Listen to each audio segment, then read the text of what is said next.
Hey Shark fans, it's Melinda Marsalis. Welcome to Heard It on the Shark. I'll be your show host, and Mississippi Hills National Heritage Area is your show sponsor. Heard It on the Shark is a weekly interview show that airs every Tuesday at 11 a.m. on the Shark 102.3 FM radio station based in Ripley, Mississippi. Then it's released as a podcast on all the major podcast platforms. You'll hear interviews with the movers and shakers in North Mississippi who are making things happen. I'll talk to entrepreneurs, leaders of business, medicine, education, and the people behind all the amazing things happening in North Mississippi. When people ask you, how did you know about that? You'll say, I heard it on the Shark. Heard It on the Shark is brought to you by the Mississippi Hills National Heritage Area. We want you to get out and discover the historic, cultural, natural, scenic, and recreational treasures of the Mississippi Hills that are right in your backyard. And of course, we want you to take the Shark 102.3 FM along for the ride. Musical credit belongs to Hill Country Blues guitar legend Gary Burnside and the late great Buddy Grisham, playing Long Way Home from their album Acoustic Brothers, which was recorded at Sun Bear Studio in Ripley, Mississippi.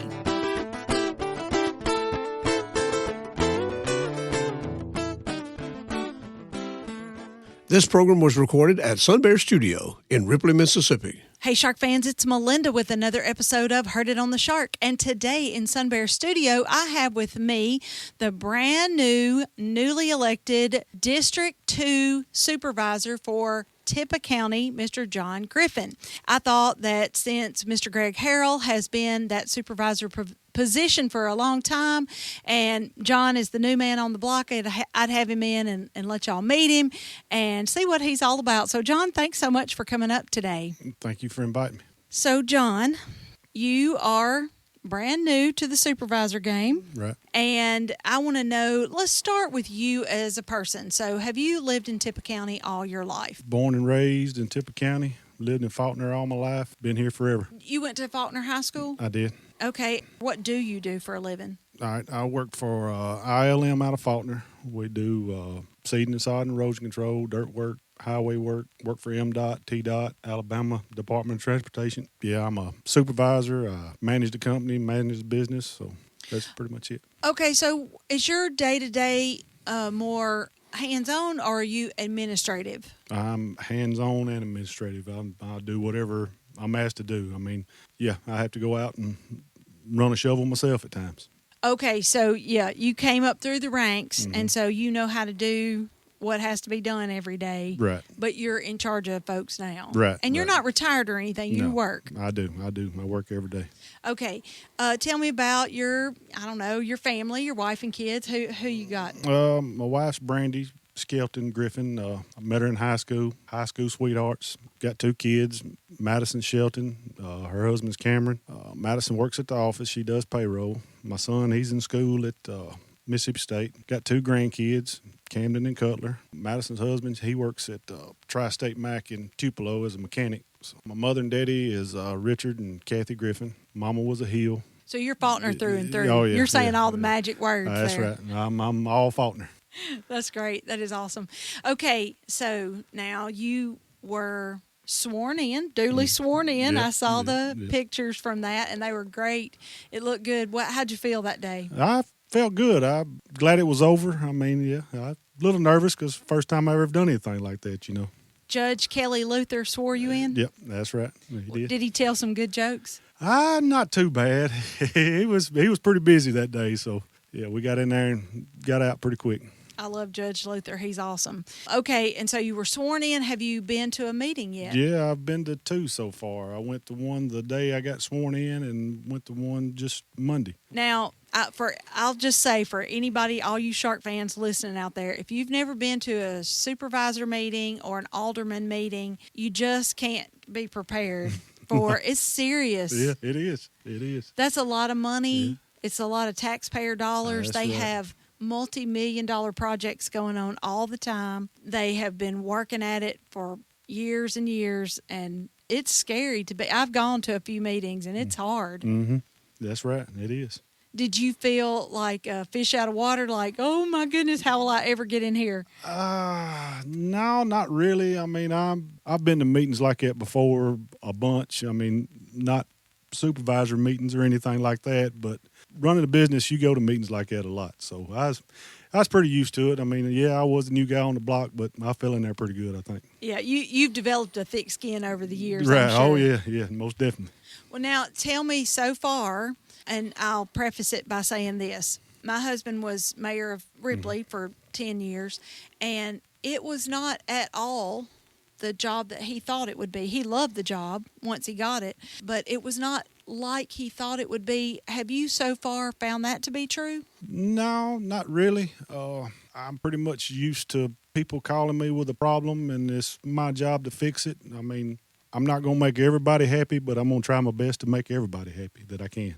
So when you decided to run for office, did you have a particular reason why you wanted to be a supervisor? Because like you said, you are a problem solver and will have to be, and they want to tell you things while you're gone out to eat, and they want to tell you things at church, and they want to tell you things all hours of the night, and everybody feels like their problem is the problem. That's right. So what made you want to run? Honestly, I talked to Greg about this probably, it's been a while, and I told him then, when you're done, I'm interested. I'd like to have this job because I feel like it's part of what I've always done my whole life, help people.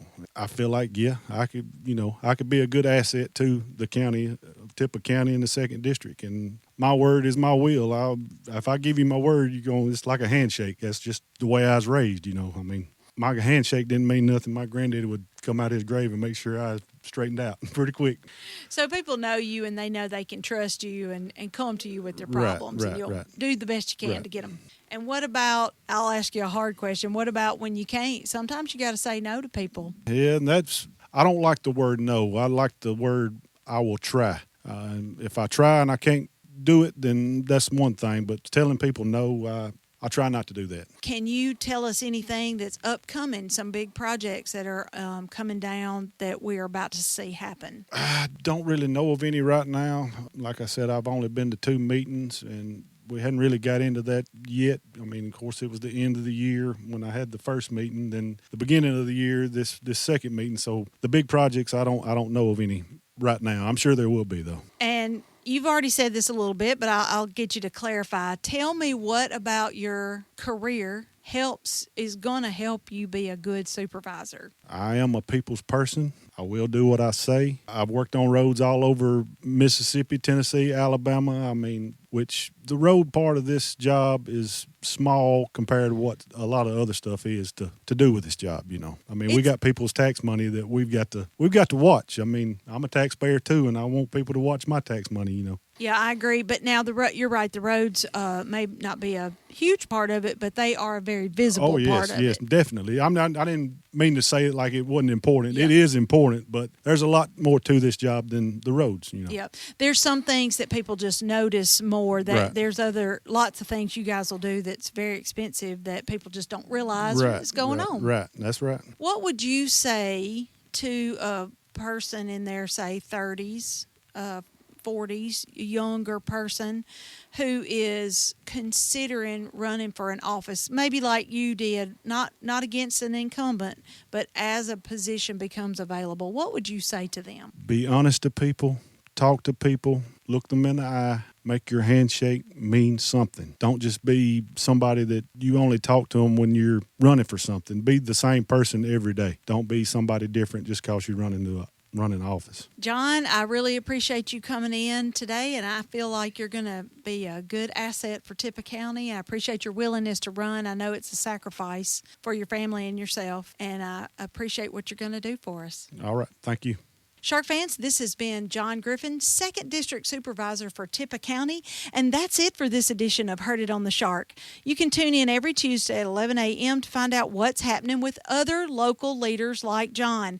If you have a question, comment, or suggestion for an interview, or if you want access to this interview, you can go to our website, shark1023.com, and click on the podcast tab. Keep it tuned to the Shark 1023 and have a great rest of the day. The Mississippi Hills National Heritage Area was established by the United States Congress in 2009 and represents a distinctive cultural landscape shaped by the dynamic intersection of Appalachian and Delta cultures. This intersection has produced a powerful concentration of nationally significant cultural icons, including King of Rock and Roll Elvis Presley, First Lady of Country Music Tammy Wynette, blues legend Howlin' Wolf, civil rights icons Ida B. Wells Barnett and James Meredith, America's favorite playwright Tennessee Williams, and Nobel laureate William Faulkner. The stories of the Mississippi Hills are many and powerful, from music and literature to Native American and African American heritage to the Civil War. The Mississippi Hills National Heritage Area supports the local institutions that preserve and share Northeast Mississippi's rich heritage. Begin your discovery of the historic, cultural, natural, scenic, and recreational treasures of our region by visiting the Mississippi Hills National Heritage Area online at mississippiHills.org.